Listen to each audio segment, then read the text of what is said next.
Hello there you guys, welcome to one of my videos. Anthony Martial wants to leave Manchester United. Ralph Rangnick confirms. Last Wednesday, Martial held talks with Ralph Rangnick over his future.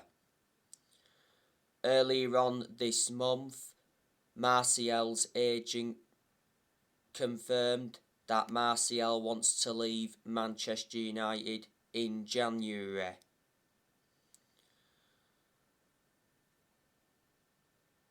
Now Sevilla want Anthony Martial on loan. It said last week that Sevilla reached an agreement in principle to sign Martial. It did mention that Martial's wages are the stumbling block for Sevilla. Martial receives around £240,000 a week at Manchester United. There's been quite a few other clubs in for him, not just Sevilla. Arsenal have inquired about him. Barcelona have been in for him. Juventus have wanted him on loan. Earlier on in the season, it said Atletico Madrid were planning a swap deal for Martial. Newcastle wanted him on loan. It said Newcastle were ready to pay a £6 million loan fee to sign Martial. So there you go. The other week it said Manchester United set a 30 million asking price on Martial.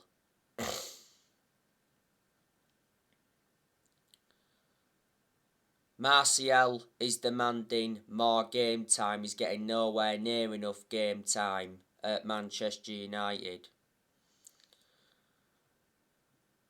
Martial has been at Manchester United for 7 years. He's got 2.5 years left on his current contract. Martial has scored 79 goals in 268 appearances in all competitions. Manchester United paid an initial fee of £36 million for Martial from Monaco back in 2015. Martial is no longer good enough to represent the club. I thought last season he was pretty good, but the best season he enjoyed at Manchester United was his debut season under Louis van Gaal. Now, I want to give you some news on Ruben Neves. So, according to the Manchester Evening News, Manchester United plan a swoop for Ruben Neves. It also mentions that Chelsea are in for him.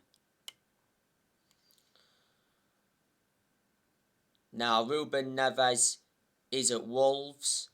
He's been at Wolves since 2017. So he's been at Wolves around 5 years now. He's made 167 appearances in the Premier League for Wolves and he's scored 18 goals. Wolves paid around 15.8 million for him from Porto. He's under contract with Wolves until 2024.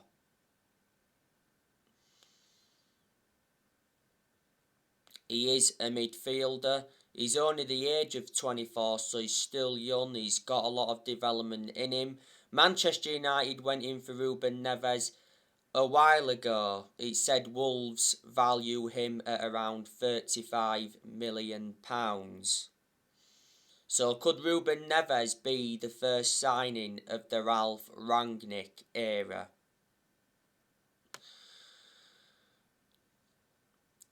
There's a lot of other players that Manchester United are in for.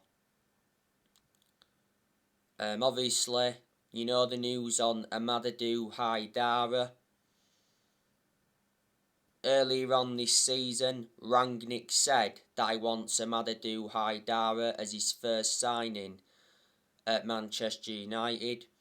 Rangnick knows the player well because Rangnick used to manage RB Leipzig.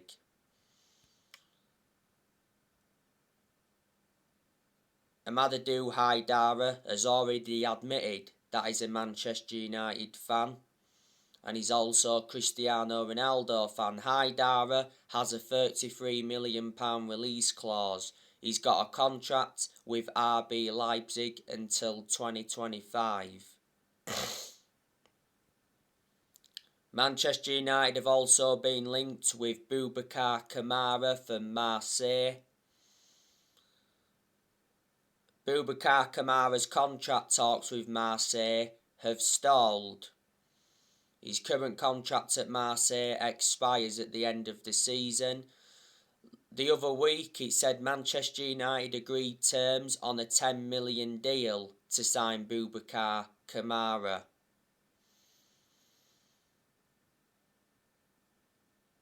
It said Boubacar Kamara was set to become the first signing of the Rangnick era.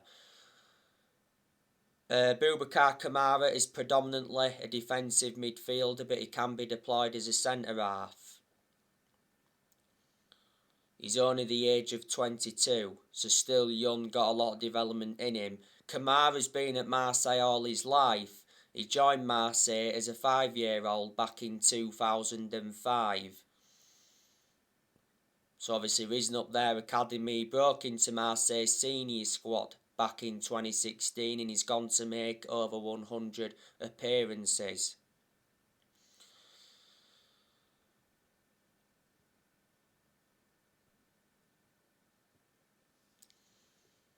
Manchester United are also in for Julian Alvarez from River Plate. Reports said yesterday that Man United were in advanced talks with River Plate for Julian Alvarez. Julian Alvarez has a £17 million release clause. His contract at River Plate expires next year. He's been a very long-serving player at River Plate. Rangnick wants Erling Haaland.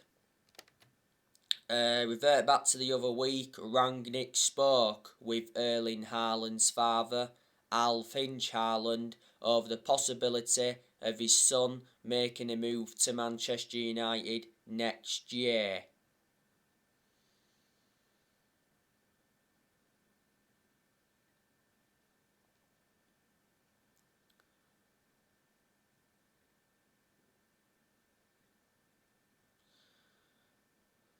You know, Manchester United are ready to pay Erling Haaland's release clause.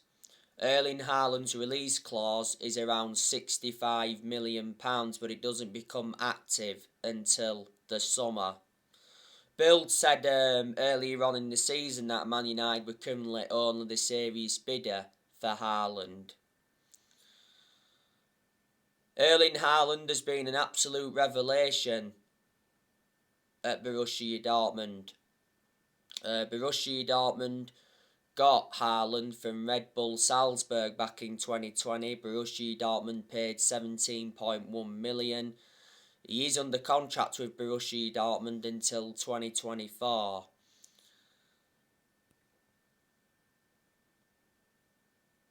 At one point, Haaland played at Molde. He played under Ole Gunnar Solskjaer.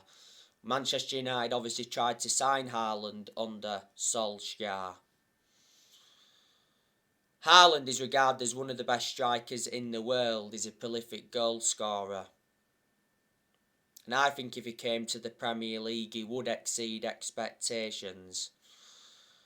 In recent weeks, Manchester United have been linked with Frankie de Jong and Antonio Rudiger as well.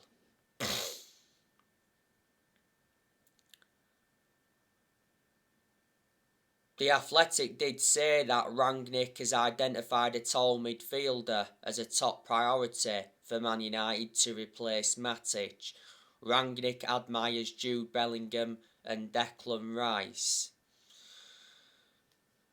Manchester United will enjoy a quiet January transfer window because Romano's already said that Man United's main focus on new signings is in the summer, not January. So in January, Rangnick will focus more on the outgoings than the incomings. But we know that Rangnick has been given £75 million to spend in January. Well, it said earlier on this season that he'd been given £100 million to spend. Rangnick has enjoyed a good start to his managerial career at Manchester United. So far, he is unbeaten. Reflecting on the win against Norwich on the 11th of December, that was back-to-back wins in the Premier League for Rangnick. If Rangnick does well as the interim manager, there's a chance he'll get the Man United job on a permanent basis. So he is Man United's interim manager until the end of the season. Then it did mention that Rangnick will continue in a consultancy role for a further 2 years. There again, Rangnick's been warned he could lose the consultancy role if he fails to get Manchester United into the Champions League.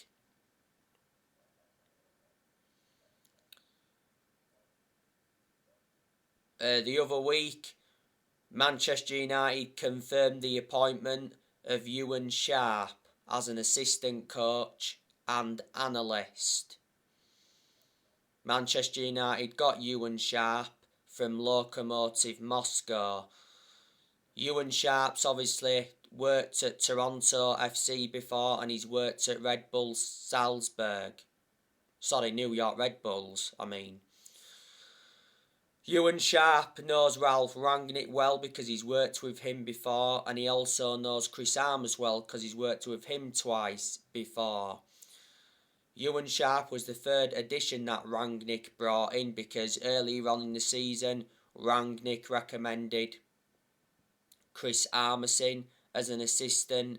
He also recommended Sascha Lenzin as a sports psychologist. Before Manchester United, Ralph Rangnick was the head of sports and development at Lokomotiv Moscow.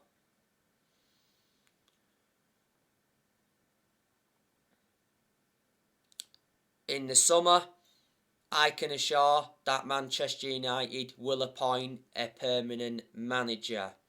Manchester United are looking for the 5th permanent manager since Ferguson, because Manchester United have sacked 4 permanent managers since Ferguson. Manchester United sacked David Moyes after 10 months. Then Manchester United sacked Louis van Gaal after 2 years. Man United did win the FA Cup under Louis van Gaal. Then Manchester United sacked Jose Mourinho after 2.5 years. Mourinho did enjoy one good season at Man United because he won 3 trophies in his first season.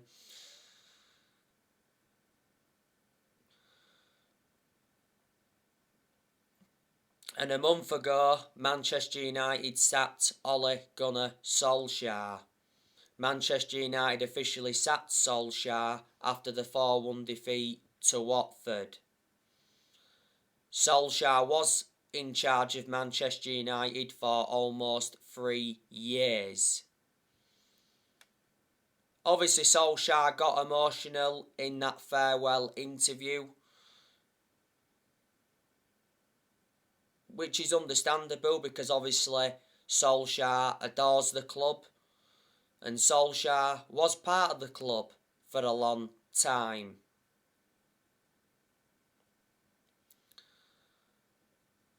I don't think Manchester United really wanted to sack him, but Man United were left with no choice in the end but to sack him.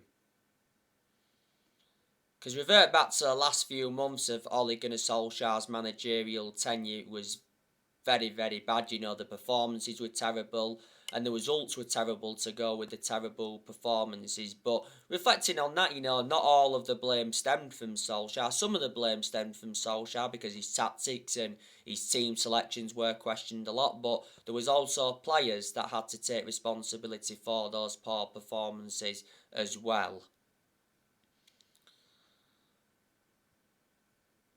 Solskjaer is a legend of Manchester United and always will be a legend of Manchester United. That's what it did mention on the statement when Solskjaer officially got sacked. Solskjaer has no proven pedigree as a manager. You know, the clubs he's managed in his managerial career. He managed Manchester United's reserve team for a couple of years, and he obviously managed Cardiff, and his record at Cardiff was absolutely terrible.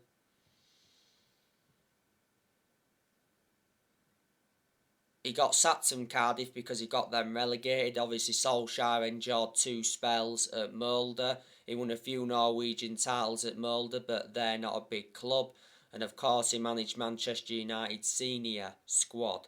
You know, Ollie had a proven pedigree as a player for Man United because Solskjaer won a lot of trophies as a player for Manchester United. And he endured 11 years as a player. He flourished under Ferguson's guidance. Solskjaer's most iconic moment as a player was when he scored the winning goal in the Champions League final at the Nou Camp back in 1999. You know, Solskjaer won the club the treble, and that is the club's greatest achievement. Manchester United did pay Solskjaer around $7.5 million to sack him because last summer he did sign a new 3-year contract with an option of a further year.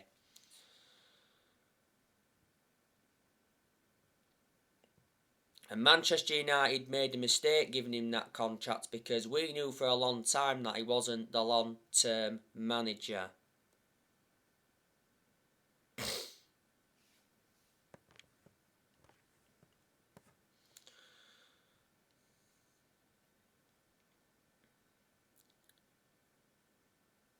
But I did say, didn't I, at the start of this season, when Solskjaer was United manager, I did say that this season was always going to be massive for him. And the pressure was on Solskjaer as well at the start of this season, because last summer, Man United endured a very good transfer window. Manchester United made 4 signings, and 3 of the 4 signings were major signings. And last summer, Man United must have spent around £141 million. Plus, last summer when Solskjaer was United manager, he received very good backing from the board. You know, the Glazers backed him. Ed Woodward also backed him. Woodward is leaving Manchester United, isn't he? Well, revert back to April, it got announced that Woodward was leaving when that European Super League came into the equation. Woodward has had a 16-year association with the club. Richard Arnold is coming in to replace Woodward as the chief executive. John Murtaugh, our director of football, backed Ollie last summer, and so too did Darren Fletcher. The expectations were far too high for Solskjaer to exceed as Man United manager, and he was basically in a position that he should have never been in. He didn't win a trophy as Man United manager, and I said, you know, he wasn't capable of winning trophies as a manager. Manchester United have not won a trophy since 2017. So I'm hoping we can win a trophy under Rangnick. Manchester United did appoint Solskjaer in as the interim manager back in December 2018.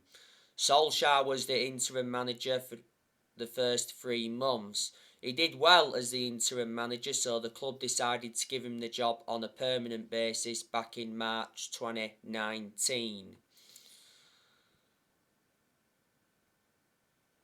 When Solskjaer was Manchester United manager, he signed 14 players.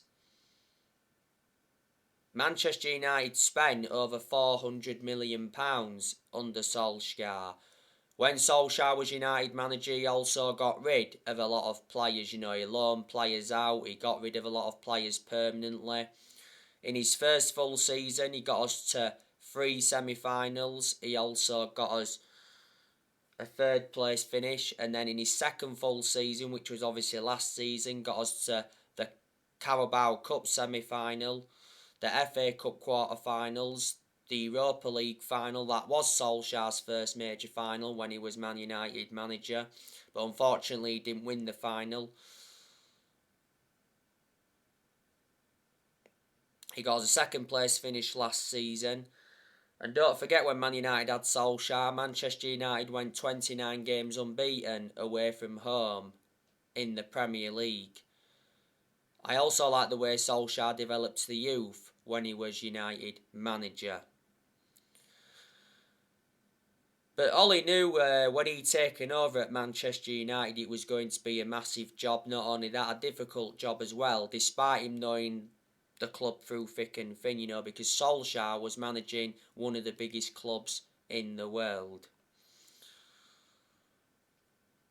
Like I've said before, no one's going to replicate what Ferguson did at the club. Ferguson's the greatest manager of all time.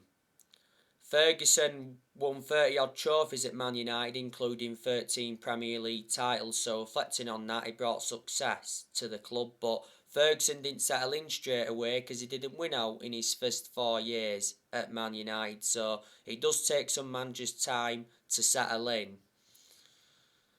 Alex Ferguson was at Manchester United for around 26 years, so reflecting on that, he was a long-serving manager.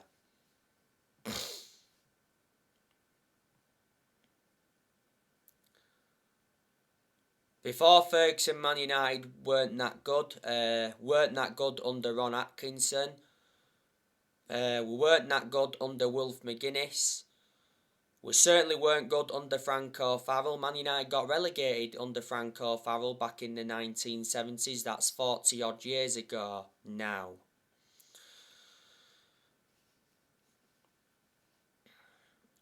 Next year, the players Manchester United are going to offload. Like I said, Martial's leaving. Edison Cavani looks like he's leaving.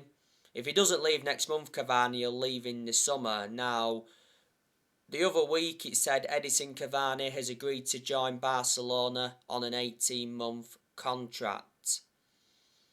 Barcelona are seeing Cavani as a replacement for Aguero because Aguero retired not so long ago due to heart problems. Juventus have been in for Cavani as well. Cavani has rejected a move to Boca Juniors. Should Cavani leave though next year, because Cavani has made an impact since he's come to Manchester United. By the way, Cavani is back from injury. He's in the squad for tonight's game against Newcastle, so he could possibly start Cavani tonight. Cavani though initially lost his place in the team with the club re-signing Ronaldo last summer. Manchester United got Cavani on a free transfer from PSG back in the summer of 2020. Cavani's contract at Man United expires in the summer. He's got a good pedigree behind him, Cavani, because look at the amount of silverware he won when he was at PSG. Not only that, he was a long-serving player when he was at PSG. Lingard, he's leaving in the summer because the other week it said Lingard will stay at Manchester United in January to fight for his place under Ralph Rangnick. Lingard actually wanted to leave Manchester United under Solskjaer. Not so long ago, Man United set a 20 million asking price on Lingard for him to leave next month. Mata, he'll leave next year. Manchester United are going to loan Amad Diallo out next year to obviously get him more game time. He hasn't played that much in the first team at Man United, and I expected him to play a lot more than he has done in the first team. Matic, I think we'll offload him as well next year. If Pogba leaves next year, he'll leave in the summer because it's said recently that Man United are not negotiating a Paul Pogba transfer next month. It said Man United expect Pogba to stay in January despite Paul Pogba nearing the end of his contract. Pogba's contract expires in the summer. Pogba's close to returning now from that muscle injury, which is good news from a Man United perspective because Pogba's been a big miss. I think Phil Jones and Eric Bailly are leaving the club as well next year. And Dean Henderson, I think he'll be leaving next month because the other week Fabrizio Romano said that Dean Henderson wants to leave Manchester United in January to get more game time. Henderson doesn't really get in goal because last summer De Gea reclaimed the number one spot back. Henderson's only made 2 appearances this season, but earlier on this season Henderson had COVID for a while. But towards the end of last season, Henderson got that number 1 jersey and he did well in a lot of the games he was in goal for last season.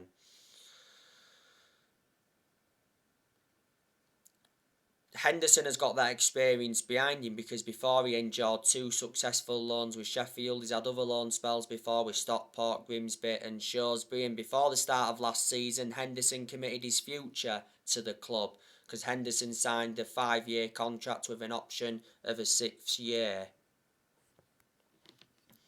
So there you go. Manchester United do play Newcastle tonight at St James's Park. Manchester United are looking to make it 4 wins in a row in the Premier League.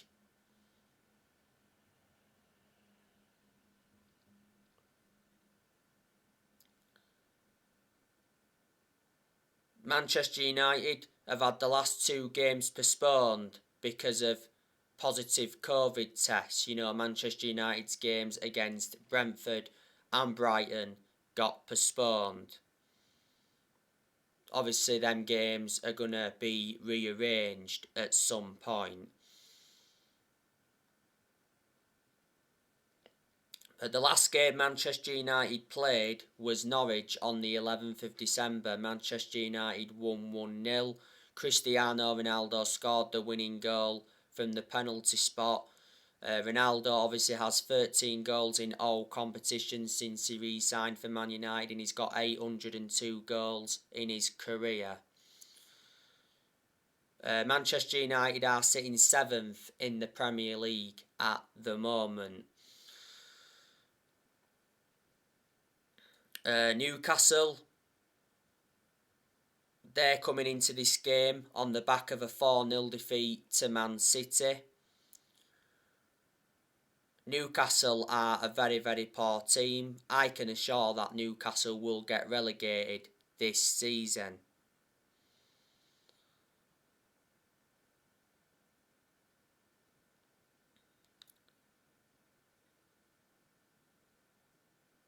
Back in October, Newcastle had that £300 million takeover by the Saudi Arabians.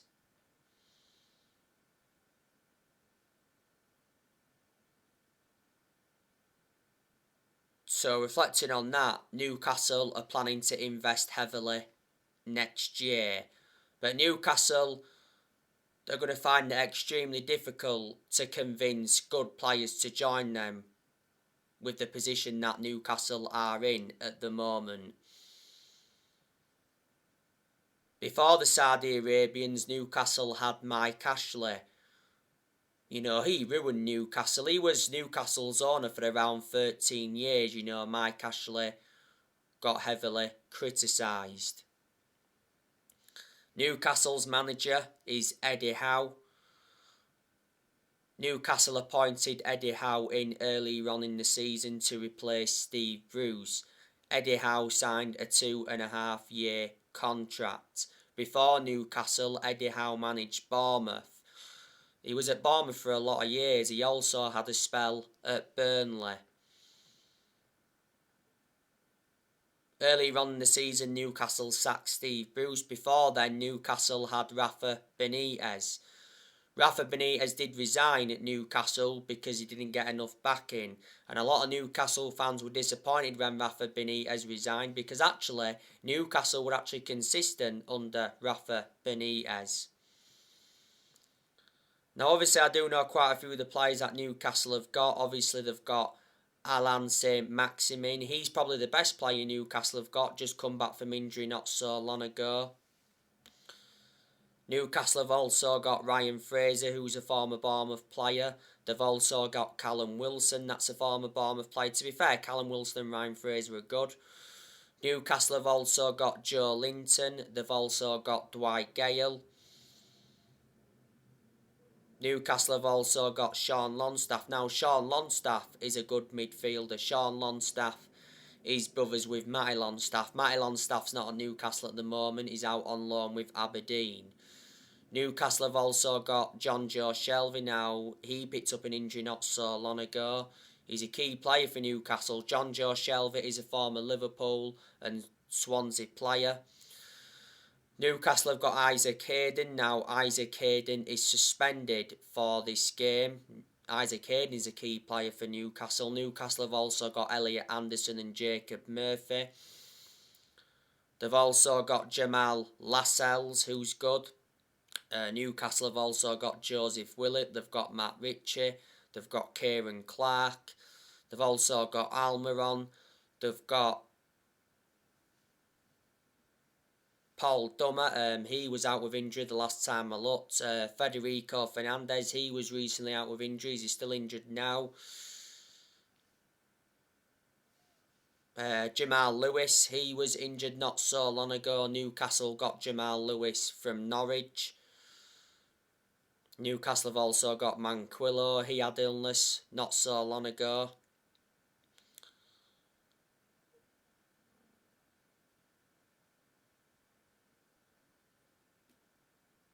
So there you go. And the goalkeepers Newcastle have got, obviously they've got Carl Darlow and they've got another goalkeeper called Dubravka.